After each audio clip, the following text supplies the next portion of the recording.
Assalamualaikum warahmatullahi wabarakatuh. Selamat pagi anak-anak. Hari ini kita akan mempelajari materi yang pertama, yaitu iman kepada Allah Subhanahu wa Ta'ala, dengan tujuan untuk mempertebal keimanan kita dengan cara memahami Asmaul Husna yang dimiliki oleh Allah Subhanahu wa Ta'ala. Jika kalian sudah siap untuk belajar, maka silahkan klik tombol start. Yang akan kita pelajari hari ini yaitu pengertian iman, kemudian iman dan tauhid, Asmaul Husna, beberapa perilaku orang yang beriman, hikmah beriman, dan tugas yang akan kalian kerjakan. Pengertian iman. Apa sebenarnya itu iman? Iman secara harfiah adalah berasal dari kata amana yu'minu iman, yang berarti percaya.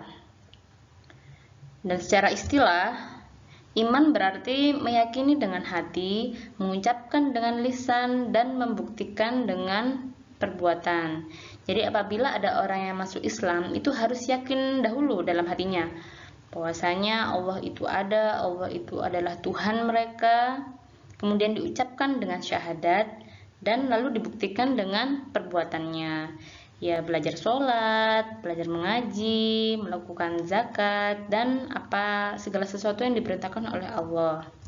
Jadi intinya, iman itu tidak cukup hanya dengan yakin saja, tapi harus dibuktikan dengan perbuatan dan perilaku. Apabila kita sudah syahadat, ya, kita sudah termasuk orang Islam, tapi kita tidak sholat, kita tidak mengerjakan apa yang Allah perintahkan, apakah kita termasuk orang beriman? Nah, iman kita berarti kurang lengkap. Makanya ada istilah iman itu naik turun, ya. Iman yazid wa yanqus, yazidu bitta'ah wa yanqusu bil maksiyah. Jadi iman itu akan bertambah dengan ketaatan dan akan berkurang apabila kita melakukan maksiat. Kemudian selanjutnya yaitu iman dan tauhid. Mengapa iman dan tauhid? Iman dan tauhid adalah satu kesatuan yang tidak dapat terpisahkan, ya, dalam agama Islam. Penjelasannya yaitu iman kepada Allah Subhanahu wa Ta'ala berarti meyakini dengan sepenuh hati bahwa Allah itu ada, lalu diakui dengan lisan dan dibuktikan dengan perbuatan. Kemudian tauhid. Tauhid itu adalah meyakini akan keesaan Allah, bahwasanya Allah itu adalah satu, tidak ada Tuhan lain, menjadikan Allah hanya satu-satunya Tuhan yang harus disembah. Dan inilah yang membedakan agama Islam dengan agama yang lainnya. Yang membedakan Nabi Muhammad dengan Abu Jahal itu adalah konsep tauhid ini. Sebenarnya Allah telah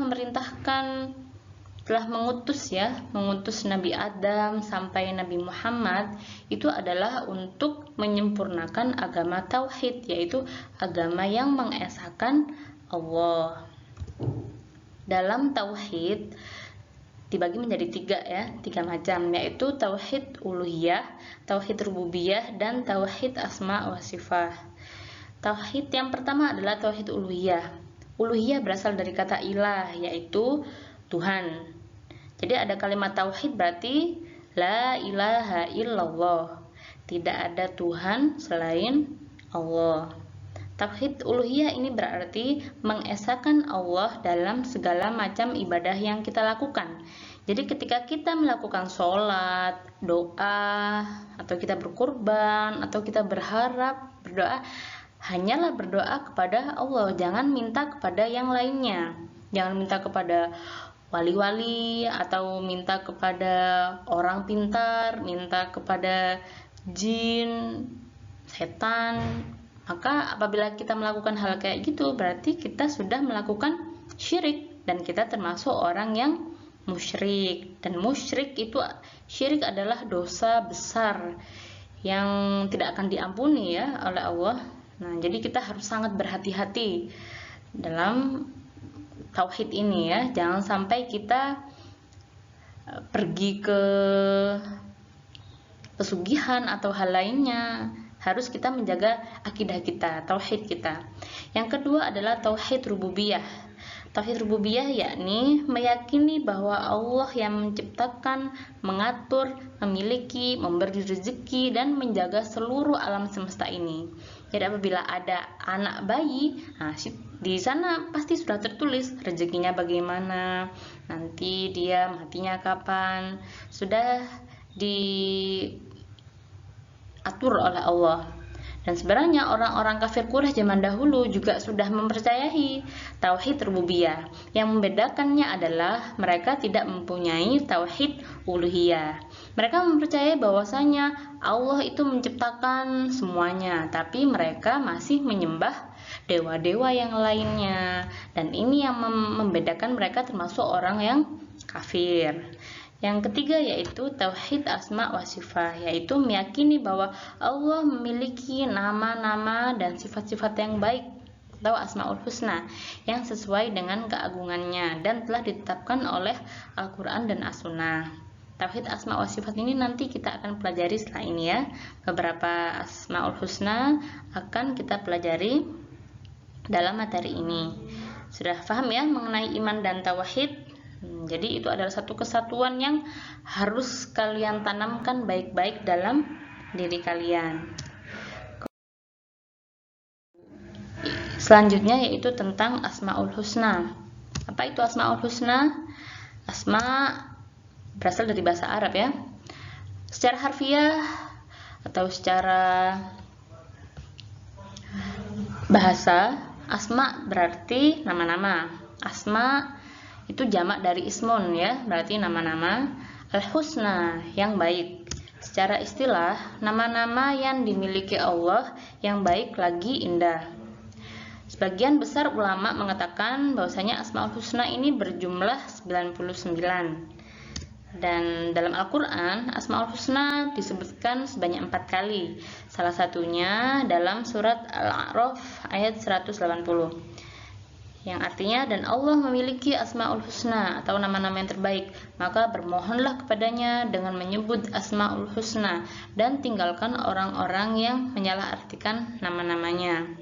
Jadi apabila kita berdoa, baiknya kita menggunakan ya Allah, ya Razzaq, ya, yang maha pemberi rezeki, atau ya Malik, yang maha merajai. Jadi kita memberikan nama-nama Allah dalam doa-doa kita. Selanjutnya ada 4 asmaul husna yang akan kita pelajari hari ini. Yang pertama yaitu Al-Alim. Apa itu Al-Alim?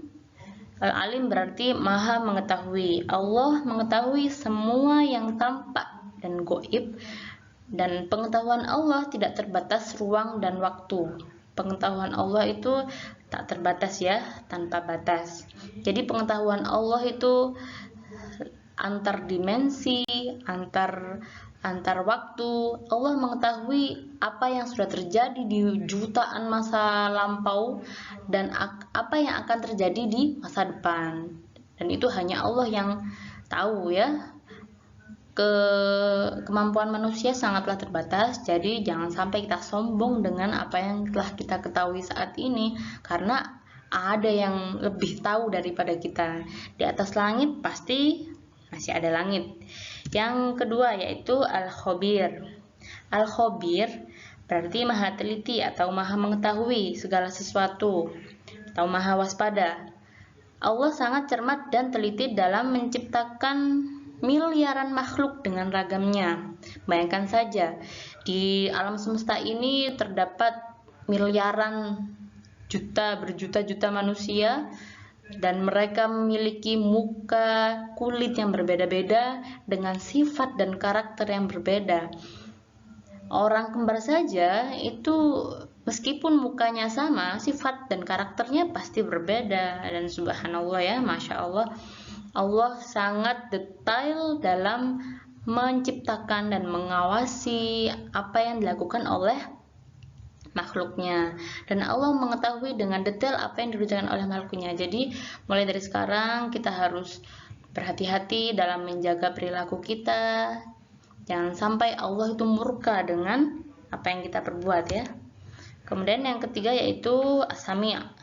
As-sami' berarti maha mendengar. Pendengaran Allah tak terbatas. Allah dapat mendengar segala suara di seluruh alam meskipun dalam hati. Jadi meskipun kita berdoa dalam hati, kita memohon Allah dalam hati tanpa berteriak keras-keras, pasti Allah akan mendengarnya. Dan Allah pasti akan mengabulkannya. Entah itu dalam hari ini, hari ke depan, atau nanti untuk anak cucu kita. Karena Allah pasti akan memberikan kita yang terbaik. Jadi pengetahuan kita kan terbatas. Allah pasti lebih tahu apa yang terbaik bagi hambanya. Dan percayalah, apabila kita tidak sesuai dengan apa yang kita inginkan, maka kita harus percaya itulah yang terbaik dari Allah. Maka selalu ucapkan kata-kata yang baik ya dalam lisan kita, karena Allah pasti mendengar apa yang kita bicarakan. Yang keempat yaitu al-basir. Al-basir berarti maha melihat. Penglihatan Allah tak terbatas. Allah dapat melihat apapun yang terjadi di alam semesta. Tak satu pun yang bisa terlepas dari penglihatan Allah. Jadi apabila kita, misal, ada salah satu dari kalian yang tidak kuat puasa, kemudian sembunyi-sembunyi di kamar, mokel ya, atau minum. Orang tua tidak tahu, tapi Allah pasti tahu. Jadi harus tanamkan dalam diri kalian, Allah pasti mengawasi apa yang kita perbuat. Itu tentang peneladanan ya, bagaimana perilaku orang beriman yang mencerminkan dia itu meneladani apa yang Allah miliki dari sifat Asmaul Husna. Kita harus meneladani Asmaul Husna dalam kehidupan sehari-hari. Seperti contoh, Al-Alim. Al-Alim maha mengetahui. Berarti kita harus mencerminkan dalam diri kita bagaimana cara mencintai ilmu pengetahuan. Harus semangat ya dalam mencari ilmu, semangat mencari ilmu, dan punya keingintahuan yang tinggi. Kemudian Al-Khabir, maha teliti. Jadi kita harus melakukan pekerjaan dengan sempurna, jangan ditunda-tunda, jangan sembrono ya, harus detail. Segala sesuatu harus diperhitungkan dengan baik. Teliti dalam berbuat, tidak ceroboh dan sembrono, dan memikirkan dampak dari apa yang akan kita kerjakan. Kemudian yang ketiga, as-sami'. As-sami' adalah maha mendengar. Jadi kita harus lebih peka dengan telinga kita ya. Karena dalam ilmu komunikasi itu sebenarnya mendengar itu lebih susah daripada ketika kita bicara. Jadi kita harus melatih pendengaran kita untuk mendengarkan orang lain. Jadi yang pertama mendengarkan pendapat orang lain. Terus mau menerima kritikan dari orang lain. Selalu mendengarkan hal-hal yang baik, jangan suka mendengarkan hal-hal yang tidak baik ya.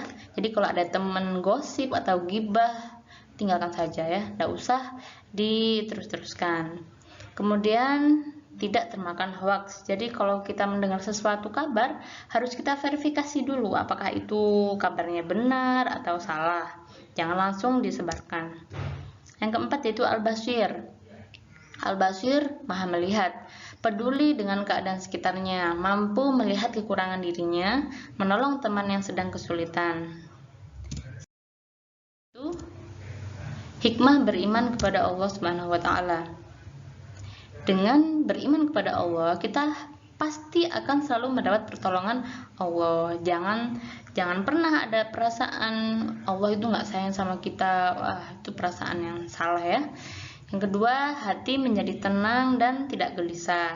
Kalian pernah tahu? Ada orang kaya tapi kenapa kok bunuh diri? Ada orang punya istri yang cantik tapi kenapa kok selingkuh? Ada orang sukses, orang kaya, jabatannya tinggi, tapi kenapa keluarganya tidak harmonis? Karena mungkin dalam dirinya keluarganya itu berimannya kurang ya, jadi hatinya menjadi tidak tenang. Hatinya menjadi tenang. Jikalau kita beriman, pasti hati kita akan menjadi tenang dan tidak gelisah. Yang ketiga, tidak akan merasa rugi sepanjang hidupnya, karena dalam surat Al-Asr telah disebutkan wal asr innal insana lafi khusrin. Jadi sesungguhnya semua manusia itu akan merasa rugi. kecuali siapa? Kecuali orang-orang yang beriman, illal ladzina amanu wa amilus solihat, dan orang-orang yang melakukan perbuatan kebajikan. Jadi kita hidup di dunia ini haruslah kita menjadi orang yang beriman dan berbuat kebajikan. Hidup di dunia ini cuma sementara ya, cuma sementara, mau mampir mengombe kata orang Jawa. Jadi harus kita pergunakan waktu sebaik mungkin. Dan yang keempat, menjadi pribadi yang peduli dengan sekitarnya. Islam mengajarkan bagi kita zakat, puasa, untuk merasakan kekurangan orang-orang di sekitar kita. Yang kelima, selalu menjalankan perintah dan menjauhi larangannya. Kita harus tahu bahwasanya perintah Allah dan larangan Allah itu pasti ada alasan di balik itu. Jadi kita tidak boleh minum alkohol, nggak boleh minum babi, pasti ada alasannya. Dan pengetahuan manusia yang kurang dan harus menggali itu, mengapa kok dilarang gitu ya. Kemudian ada beberapa kata yang Bu Iin sampaikan, lebih baik kehilangan sesuatu demi Tuhan daripada kehilangan Tuhan demi mendapatkan sesuatu. Jadi jangan sampai kita menjual keimanan kita ya, hanya untuk mendapatkan sesuatu. Lebih baik kita mengeluarkan apa yang kita punya untuk diinfakkan atau diberikan di jalan Allah. Nanti akan mendapatkan hal yang lebih besar lagi. Wahai orang-orang beriman, banyaklah kamu mengingat Allah dan bertasbihlah di waktu pagi dan petang. Jadi usahakan di waktu pagi dan petang kita selalu bertasbih dan banyak-banyak berzikir di waktu senggang kita. Untuk tugas hari ini, buatlah sebuah kaligrafi dari Asmaul Husna di kertas seindah dan sebaik mungkin ya, dan kriteria sebagai berikut: kertas buffalo warna bebas, dipotong dengan ukuran 20 cm x 20 cm, alat warna bebas, kalian boleh pakai krayon, pensil warna, spidol, mau pakai pen, kaligrafi, serah kalian. Durasi pembuatan 2 minggu. Pemilihan asma sesuai dengan nomor urut absen ya. Jadi kalau nomor absen 1 berarti nomor 1, 2 berarti Ar-Rahim ya, seterusnya. Hiasi dengan ornamen dan lain-lain seindah mungkin. Itulah pembelajaran hari ini tentang beriman kepada Allah. Semoga kalian bisa menyerapnya dengan baik, dan semoga ilmu ini bermanfaat bagi kita semua. Terima kasih. Wassalamualaikum warahmatullahi wabarakatuh.